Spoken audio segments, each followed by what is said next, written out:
Армысыздар, құрметті телекөрушілер, эфирде жаңалықтар қызметі, студияда мен Оразхан Зейнолла, алда көретіндеріңіз. Костычево ауылдық округінің әкімі сайланды. Аудан мәслихатының сессиясы өтті.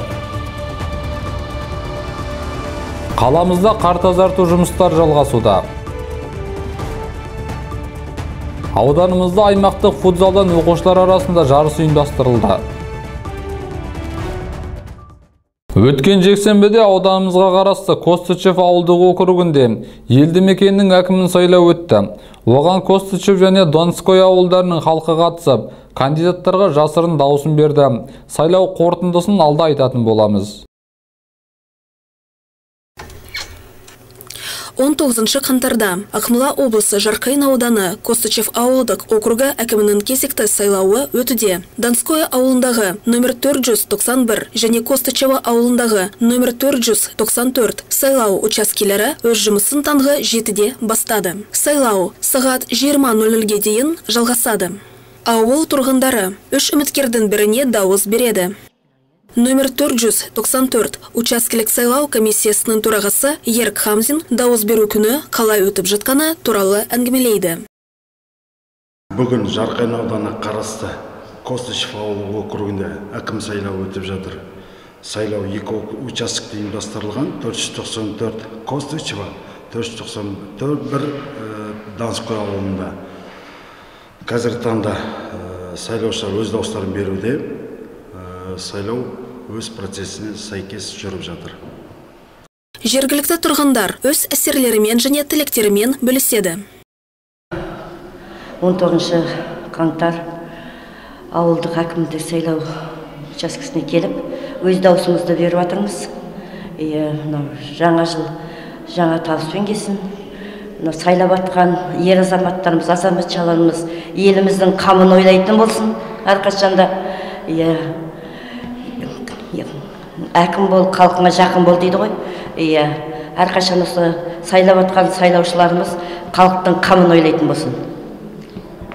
Бүгін сайлау болып отыр ауылымызда. Сайлау жақсы өтсін. Жақсы деңгейде. Президент Қасым-Жомарт Тоқаевтың жаңа жағдайдағы Қазақстан іс-қимыл кезеңі ел халқына жолдауында 2021 жылдан бастап ауылдық маңызы бар қалалар, ауылдар, кенттер, ауылдық округтер әкімдерінің тікелей сайлауын өткізу туралы жарияланды. Бұл бастама демократияландыруды дамытуға бағытталған. 22 қаңтарда аудан мәслихатының сессиясы өтті. Мұнда жер комиссиясының құрамын жаңарту мәселелері қаралды. Толығырақ сюжеттен көріңіздер. 22 қаңтарда 8-ші шақырылған Жарқайың аудандық мәслихатының кезектен тыс 44-ші сессиясы өтті. Сессияға аудандық мәслихат төрағасы Асылхан Әлжанов төрағалық етті.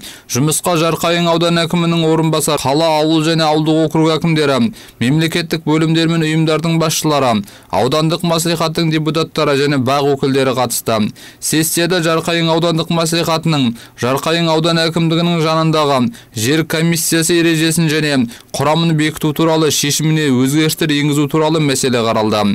Бұл бойынша жер қатынастары бөлімі мемлекеттік мекемесінің бас маманы Марат Ибраев айтып берді. Жер комиссиясының құрамынан шығуына байланысты комиссия мүшесі ретінде сан шаруа қожалығының басшысы Гадюков Александр Александрович, комиссия хатшысы ретінде кәсіпкерлік және ауыл шаруашылығы бөлімі басшысының орынбасары Талғат Оразұлы Бисенов, комиссия мүшесі ретінде Қарасу ауылының әкімі Арыстанбеков Асылбек Кейітбайұлы. Комиссия құрамына енгізілсін. Комиссия мүшесі жер қатынастары бөлімі басшысы Бағдат Пионерұлы Шонов. Комиссия хатшысы жер қатынастары бөлімі бас маманы Ибраев Марат Айшанұлы. Комиссия мүшесі ретінде Қарасу ауылының әкімі Мусин Серик Алтынбекұлы. Жер комиссиясының құрамына бойынша өзгерістер аудандық мәслихат депутаттарының бекітуіне енгізілсін. Сессияның күн тәртібіндегі қаралған мәселе бойынша аудандық мәслихат депутаттары шешім қабылдады. Қаламызда болған соңғы толассыз жауған қар мен Бұрқасыннан кейін қала көшелерін қардан тазарту жұмыстары қарқынды жүргізілуде. Тұрғындардың жаяу және көлікпен кедергісіз жүруіне оң жағдай жасалуда. Жарқайың ауданында қарды тазарту және шығару жұмыстары жалғасуда. Бүгінгі таңда ауданның барлық көшелері, сондай-ақ Жастар шағын ауданы да тазартылды. Желтоқсан мен қаңтар айларында шамамен 2140 текше метр қар шығарылды. Сонымен қатар қоғамдық қызметкерлердің күшімен тротуарларды тазарту жұмыстары жүргізілуде. Бұл жұмыстар қыс мезгілінде тұрғындардың қауіпсіздігі мен жайлылығын қамтамасыз ету үшін жалғасатын болады. Бұл туралы қала әкімінің орынбасары Азамат Сүлейменов айтып берді. Құрметті Держайын қаласының тұрғындары, қалалық аппарат әкімімен бүгінгі күнде көшелерді тазалау және де қар шығару жұмыстары жүргізіліп жатыр. Күнделікті қар тазалап және қар шығарып жатқан 8 бірлік единицасы жүр. Сондықтан да бүгінгі күнде қалалық орталықтан және де маңызды көшелерден Мира Габдуллина көшелерінің қар қаланың сыртына шығарылды. Және де басқа қала бойынша басқа көшелердің бойындағы қарлар шығарылды. Қала көшелерімен қатар орталық саябақ пен үлкен алаңда да қар тазарту жұмыстары жүргізілуде. Өткен аптада ауданымызда 9-11 сынып оқушылар арасында футзалдан аймақтық турнир ұйымдастырылды.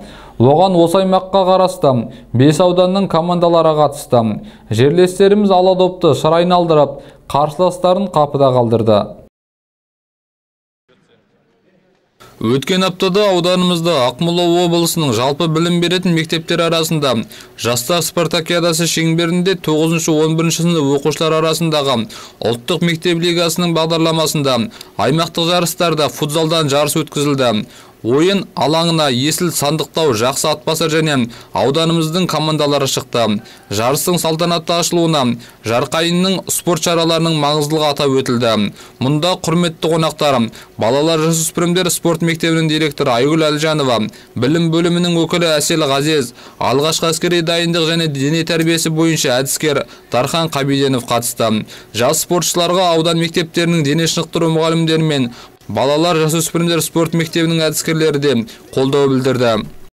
Бүгін 17 қаңтар күні Жарқайың жерімізде Ақмола облысының жалпы білім беретін мектеп оқушылары арасында жылдық жоспарға сәйкес жастар 2025 спартакиада бағдарламасында ұлттық мектеп лига аясында 9-11 сынып оқушылары арасында футзал жарысынан іріктеу кезеңіне Сандықтау, Атбасар, Жақсы және Есіл командалар келіп қатысып жатыр. Біздің Жарқайың командамыздың атын Ақпан Үкібаев командасы қорғап жатыр. Командамызға сәттілік тілейміз. Бұл күні спорт кешені халыққа толы болды. Себебі мұнда баршасы ауданымыздың спортшыларына қолдау көрсетуге жиналды. Судья ысқырғаннан бастап ойындар қыза түсті. Алғашқы ойын Есіл және Жарқайың ауданының командалары арасында өтті. Алғашқы секундтардан бастап біздің ойыншылар гол соғып қарқын алды. Шабуылдан шабуыл үдетіп, ойын 9-0 есебімен аяқталды. Нәтижесінде Жарқайың футболшылары әсерлі ойын көрсетіп, аймақтық жарыстардың алтынын жеңіп алды. Ал күміс Жақсы ауданының командасына бұйырды. Қола Сандықтау ауданының спортшылары өздерімен бірге алып кетті. Айта кетерлігі ауданымыздың намысын Ақпан Үкібай атындағы орта мектебінің оқушылары қорғады. Оның жетекшісі Марғұлан Шайкемелов. Турнирдің үздік қақпашысы жерлесіміз Алмас Сәбиболат атанды. Оған ерекше құрмет көрсетілді. Айта кетерлігі ақпан айында облыстық ойындар өтеді. Ол Атбасар ауданында ұйымдастырылмақ. Құрметті телекөрушілер, кезекті ақпараттық дайджестке береміз.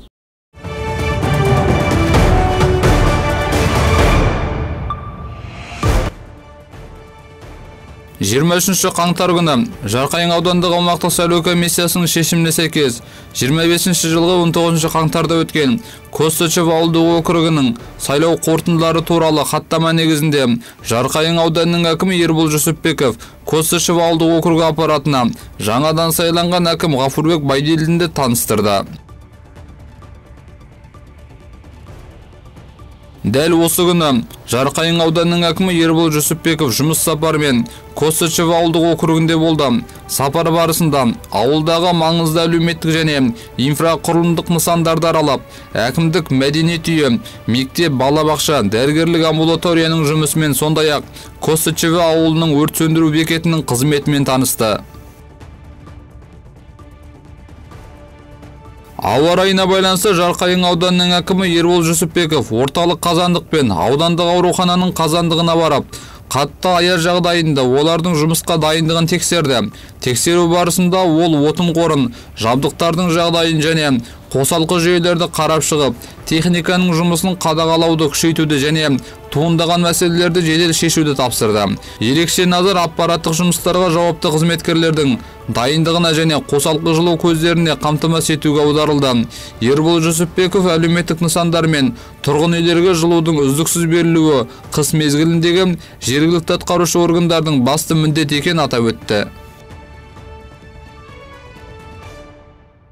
Жарқайың ауданында полиция қызметкерлері бопсалаудың, қорқытудың, есірткі пайдаланудың алдын алу мақсатында профилактикалық жұмыстар ұдайы жүргізіп келеді.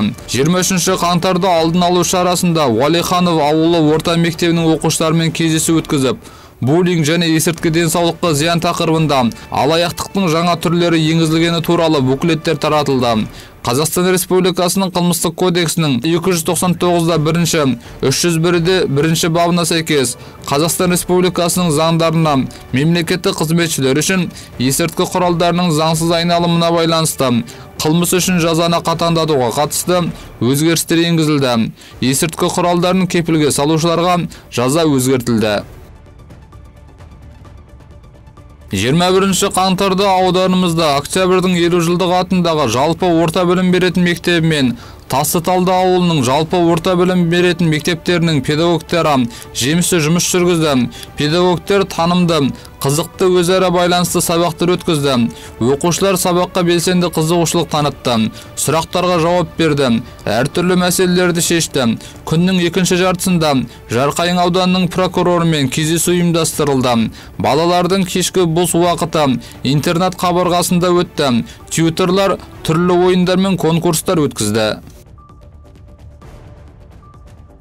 20 қаңтарда ресурстық орталық жұмысының екінші сессиясының екінші аптасы басталды. Білім беру үдерісіне Октябрьдің 50 жылдығы атындағы жалпы орта білім беретін мектебінің мұғалімдері мен Ақпан Үкібай атындағы орта мектебінің мұғалімдері қатысты. Қазақ тілі, алгебра және Қазақстан тарихы пәндерінің мұғалімдері ауқымды және жемісті жұмыс атқарды. Күннің екінші жартысында тьюторлар біртұтас тәрбие аясында іс-шараны ұйымдастырды. Сондай-ақ екінші жартысында Жарқайың ауданы төтенше жағдайлар бөлімі ресурстық орталығының оқушыларымен кездесті. Онда қызметкерлер өрт кезінде көрме қойылымдарын көрсетті. Кешкі демалыс уақытын Дежайын қаласының дене шынықтыру сауықтыру кешенінің қызметкерлері жылы лебізбен қарсы алды. Аудан әкімдігінде Жарқайың ауданының әкімі Ербол Жүсіпбековтің төрағалығымен аппараттық кеңес өтті. Күн тәртібінде 2024 жылғы ауданның әлеуметтік экономикалық дамуының көрсеткіштерін орындау және жылыту маусымының мәселелері қаралды. Кеңес қорытындысы бойынша нақты тапсырмалар берді. Кеңесте Жарқайың аудандық мәслихатының хатшысы Асылхан Әлжанов, аудан активі, қала және ауылдық округ әкімдері, ауданымыздың мемлекеттік мекемелері мен ұйымдарының және бөлімдерінің басшылары қатысты. Жарқайың ауданының әкімі Ербол Жүсіпбеков азаматтарды жеке мәселелері бойынша қабылдады. Қабылдауға аудан тұрғындары тұрғын үй беру және жер мәселелері бойынша жүгінді. Азаматтарға заңнама талаптарына сәйкес барлық мәселелер түсіндірілді. Сонымен қатар ведомстволық бағынысты мекемелердің басшыларына тұрғындардың өтініштерін шешу үшін қажетті шараларды қабылдау туралы тапсырмалар берілді. Жарқайың аудандық санитарлық эпидемиологиялық бақылау басқармасында сыбайлас жемқорлыққа қарсы іс-қимыл бойынша оқыту семинары өтті. Сыбайлас жемқорлыққа қарсы іс-қимыл қағидаттар негізінде жүзеге асырылады. Олар заңдылық, адам мен азаматтың құқықтарын, бостандықтары мен заңды мүдделерін қорғаудың басымдығы, жариялылық пен ашықтық, мемлекет пен азаматтық қоғамның өзара іс-қимылы, сыбайлас жемқорлыққа қарсы іс-қимыл шараларын жүйелі және кешенді пайдалану, сыбайлас жемқорлықтың алдын алу шараларын басым қолдану, сыбайлас жемқорлыққа қарсы іс-қимылға жәрдем көрсететін адамдарды қорғау және көтермелеу, сыбайлас жемқорлық құқық бұзушылықтар жасаған үшін жазаны бұлтартпастығы.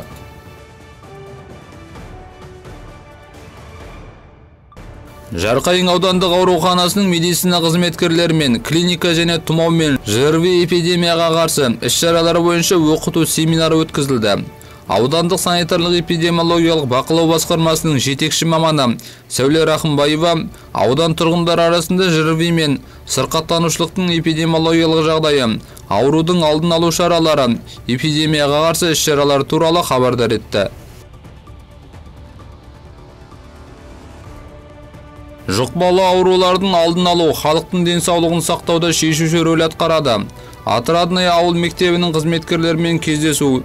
Жарқайың аудандық санитарлық эпидемиологиялық бақылау басқармасының жетекші маманы Сәуле Рахымбаева иммунопрофилактика, оның ішінде адам папиллома вирусына қарсы вакцинация бойынша ақпараттық түсіндіру жұмыстарын жүргізді. Спикер АПВ вакцинациясында тірі вирус, тіпті вирустық ДНК жоқ екенін, сондықтан инфекцияға әкелуі мүмкін емес екенін түсіндірді. АПВ вакциналары рекомбинатты түрге жатады. Бұл вакцина түрінің ең заманауи және қауіпсіз жаңа мәселелерінің бірі.